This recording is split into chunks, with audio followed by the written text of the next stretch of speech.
So many times I've heard people say, well, that doesn't work in my elo when they're given advice. And my response to that is, I don't believe you.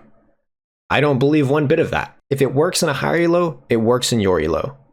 You're not some kind of special exception. It blows my mind the amount of mental gymnastics that are required to think the way they do. How can you possibly rationalize someone that's at a higher skill level beats somebody that's at a higher skill level than you? Or suddenly when it's a lower skill average game, it no longer works. Allow me to give an example. My low elo teammates don't do damage. This will be a common reason for why people don't want to build full tank on a champion, or maybe one damage item and then full tank.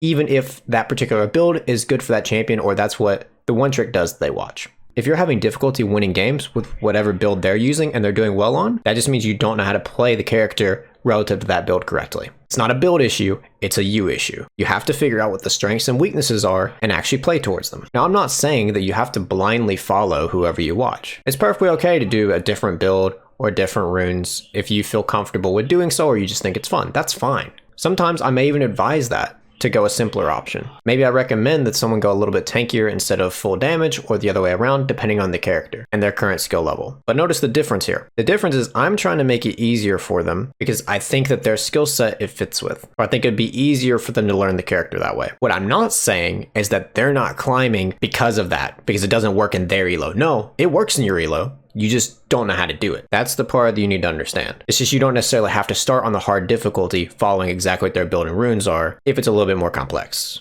in the execution. For example, PTA on Warwick is a lot easier to use than Lethal Tempo. I used to recommend people go PTA on Warwick whenever I was coaching them because it's simpler. Especially after Lethal Tempo nerfs now, I don't really build it anyway, but the idea is there. And then as you get more comfortable with using your auto attacks effectively, then maybe you could start to consider Lethal Tempo back then when it's a little bit more effective, but it gives you some progression to work towards. But again, the Lethal Tempo would have worked in low elo, regardless of what their teammates or opponents did.